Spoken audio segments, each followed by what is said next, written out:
하나님의 말씀 창세기 28장 10절에서 12절 말씀 함께 보겠습니다. 창세기 28장 10절과 11절 말씀 함께 보겠습니다. 제가 주는 성경책은 구약성경 41페이지입니다.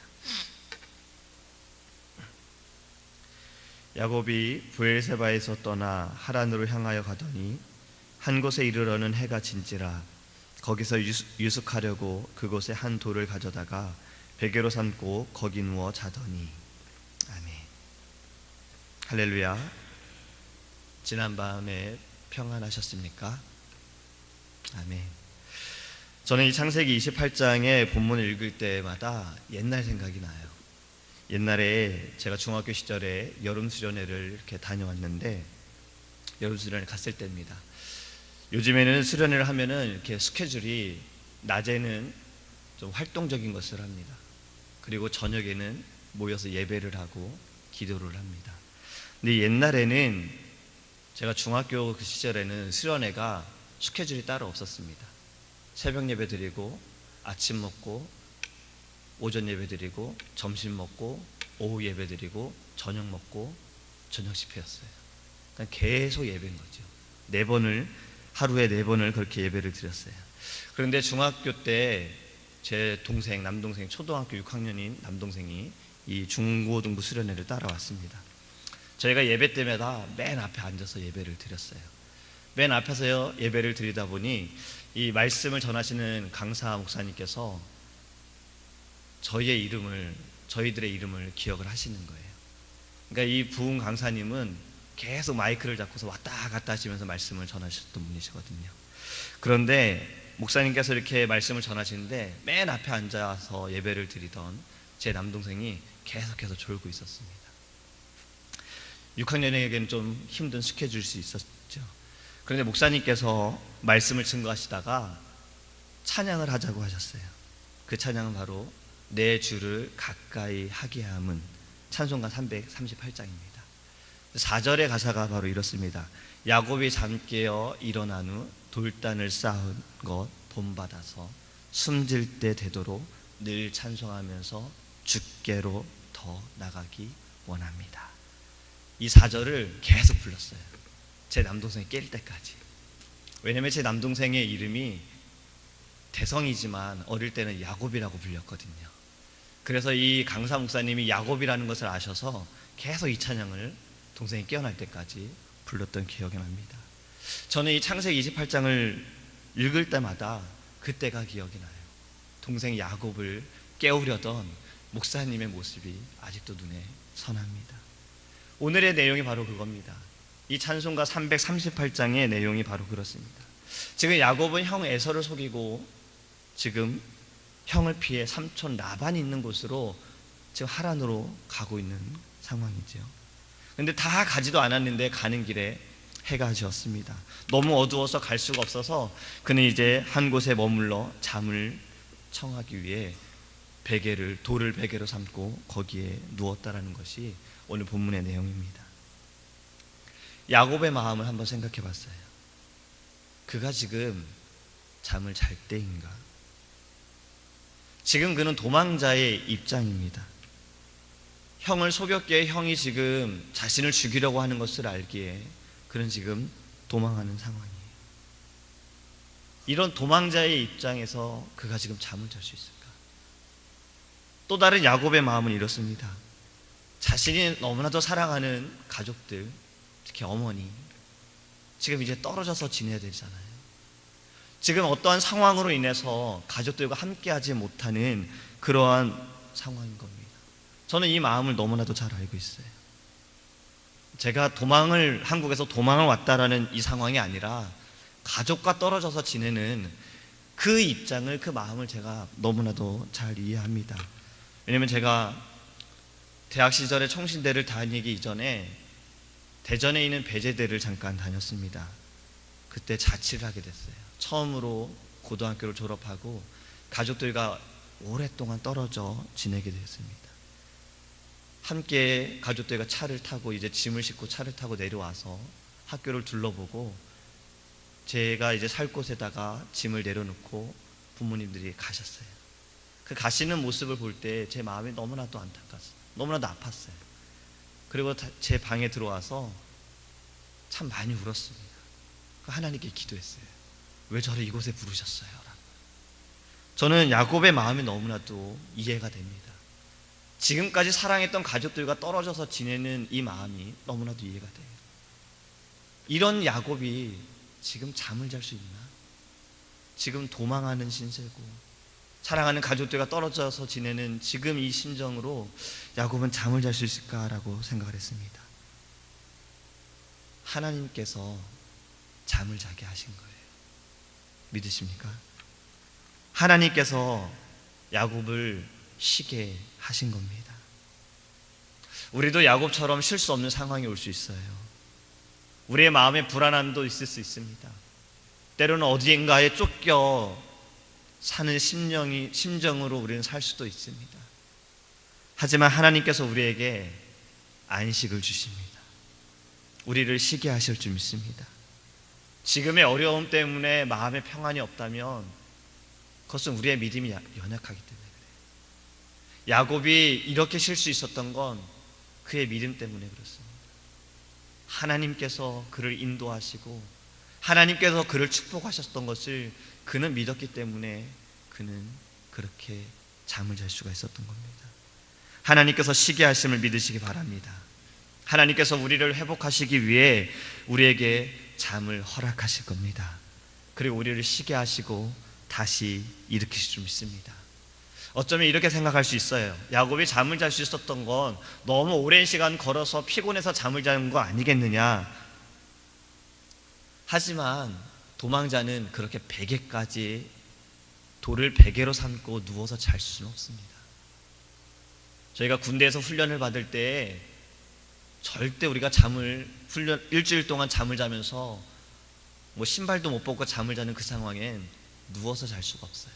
어딘가 잠깐 기대서 쪽잠을 자야 돼요. 왜냐면 또 이동해야 되고 옮겨야 되고 언제 적이 쳐들어올지 몰라 이런 훈련들 때문에 그렇습니다. 야곱이 만약에 너무나도 피곤했다면 그냥 잠깐 어디에 기대서 잠을 잤을 거예요. 하지만 그는 돌을 베개로 삼아 누워서 잠을 청했다는 거예요. 하나님을 믿었기에 가능한 일인 겁니다. 하나님을 믿고 참된 안식을 누리기 때문에 가능했더라는 겁니다. 우리가 분명히 기억할 것은 바로 이것이에요. 하나님께서 우리에게 순간순간의 안식을 주십니다. 지난 밤에도 우리에게 안식을 주셨어요. 이 잠이라는 것은 사실 과학자들이 이렇게 연구하는 이들이 확실하게 나타낼 수 없는 또 하나의 하나님의 놀라운 경이로운 하나님의 저는 은혜라고 생각을 합니다. 왜냐하면 사람이 잠을 자는 동안에 좋은 호르몬이 사람들에게 나타나고 그것을 통해서 안식을 얻게 되고 힘을 얻게 된다라고 해요. 그래서 잠은 너무나도 중요하다는 거죠. 하나님께서 우리에게 순간순간에 잠을 통해서 우리를 안식케 하시고 우리에게 육신의 강건함도 주시고 마음의 평안도 주실 줄 믿습니다. 그리고 하나님께서 우리에게 또 믿는 자들에게 영원한 안식을 주실 줄 믿으시기 바랍니다. 지금 우리 김송화 권사님의 장례 예배를 어제 저녁에 또 치렀고 오늘 오전 10시에 또 놀크루스에 있는 리장의사에서 우리가 예배를 드립니다. 우리가 작년에도 추수감사절 때 또 사랑하는 권사님을 보냈고 또 크리스마스 될 때쯤에도 그랬죠. 그리고 또 이번 부활절에 이렇게 또 사랑하는 분을 보냈습니다. 저보다 아마 함께 신앙생활 오랫동안 하신 분들이 더 마음의 안타까움과 아픔을 가지고 계실 거예요. 하지만 우리가 그래도 위로함을 얻을 수 있는 것은 그분들이 영원한 안식을 누리고 있기 때문에 우리는 하나님의 위로함을 얻는 것이라 믿습니다. 우리도 이 영원한 안식을 누릴 때가 올 거예요. 우리가 그날에 오기 전에 잠깐의 안식 가운데 힘을 얻어 우리에게 주신 사명을 다하기를 원합니다. 하나님이 우리에게 주시는 이 안식은 세상이 주는 것과는 확실하게 다름을 깨닫기를 원합니다.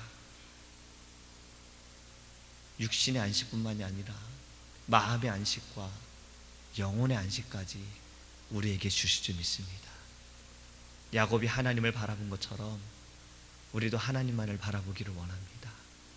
그리고 그 안식 가운데 참된 기쁨을 누릴 수 있는 귀한 믿음의 성도님들 되기를 간절히 소망합니다. 기도하겠습니다. 사랑하는 하나님, 감사합니다. 야곱이 도망하는 이러한 상황 가운데에도, 사랑하는 가족들과 떨어져 지내야 하는 그런 아픔 가운데에도 그가 잠을 청할 수 있었던 것은 하나님께서 그를 쉬게 하셨기 때문에 그렇습니다. 하나님께서 그에게 안식을 허락하셨고 그의 안에 하나님 평안을 주셨기 때문에 그렇습니다. 우리도 우리에게 주시는 안식을 바라보게 하시고 하나님께 감사하며 이 안식 가운데 우리가 힘을 얻게 하시고 힘을 얻어 더 열심을 다해 하나님을 위해, 하나님의 나라를 위해 살아갈 수 있도록 주님 은혜를 내려 주옵소서. 우리가 이 땅에서 해야 할 일들이 있기에 하나님께서 우리를 이 땅에 보내셨습니다. 결코 하나님, 우리가 세상 사람들과 같은 마음과 같은 목적으로 삶이 아니라 분명히 우리에게 주신 특별한 목적 가운데 하나님 사명을 다하여 살아갈 수 있도록 주님 은혜를 내려 주시옵소서. 때로는 지칠 때가 있습니다. 때로는 힘들 때가 있어요. 때로는 하나님 우리가 세상에 쫓겨 살아갈 때가 있습니다. 그 가운데에도 우리를 인도하시는 하나님을 바라보게 하시고 우리를 안아주시는 하나님을 바라보게 하시고 우리를 품어주시고 우리와 함께 역사하시는 하나님을 바라보게 하셔서 하나님 안에서 참된 안식을 누리며 일어설 수 있도록 성령께서 인도하여 주시옵소서. 영원한 안식을 바라보면서 우리가 날마다 힘을 얻기 원합니다. 하나님, 우리가 주님을 만나는 그날, 우리가 주님께 가는 그날, 주님이 우리에게 오시는 그때에 우리가 영원한 안식을 누림을 믿게 하여 주시옵시고 더욱더 힘을 다하여 끝까지 달려갈 수 있도록 성령께서 인도하여 주시옵소서. 특별히 하나님, 사랑하는 딸 하나님 김송아 권사님을 주님의 품에 안겨주심을 감사합니다. 하나님께서 오늘 장례 예배 가운데 함께 하시고 말씀을 전하시는 담임 목사님에게 성령으로 역사하시고 말씀 가운데 그 입술에 성령으로 주장하여 주셔서 참여하는 모든 심령들이 하나님을 바라보게 하시고 주의 나라를 바라보게 하시고 생명이 주께 있음을, 우리의 영원한 안식은 하나님의 나라에 있음을 바라보게 하여 주시옵소서. 믿지 않는 영혼들이 말씀을 통하여서 하나님을 바라보게 하시고 예수 그리스도를 믿을 수 있도록 하나님께서 귀한 예배 가운데 하나님 은혜를 내려 주시옵소서. 유가족들을 하나님 위로하여 주옵시고 그들이 아내의 신앙을, 어머니의 신앙을 본받아 그 믿음을 가지고 하나님께 영광 돌리게 하시고 또 교회를 위해서 권사님이 열심히 봉사하시고 섬기셨던 것처럼 그들도 충성을 다할 수 있도록 하나님께서 은혜를 내려 주시옵소서. 사랑하는 모든 지체들, 아파하는 모든 심령들, 우리가 하나님 그들을 위해서 더 열심을 다하여 기도하게 하시고 더 열심을 다하여 사랑할 수 있도록 하나님 이 아침에 우리에게 은혜를 내려 주시옵소서. 감사하며 예수님의 이름으로 기도합니다. 아멘. 주기도문 하시겠습니다. 하늘에 계신 우리 아버지여, 이름이 거룩히 여김을 받으시오며 나라의 임하옵시며 뜻이 하늘에서 이룬 것 같이 땅에서도 이루어지이다. 오늘날 우리에게 일용할 양식을 주옵시고 우리가 우리에게 죄 지은 자를 사하여 준 것 같이 우리의 죄를 사하여 주옵시고 우리를 시험에 들게 하지 마옵시고 다만 악에서 구하옵소서. 되게 나라와 건세와 영광이 아버지께 영원히 쌓옵나이다. 오직 주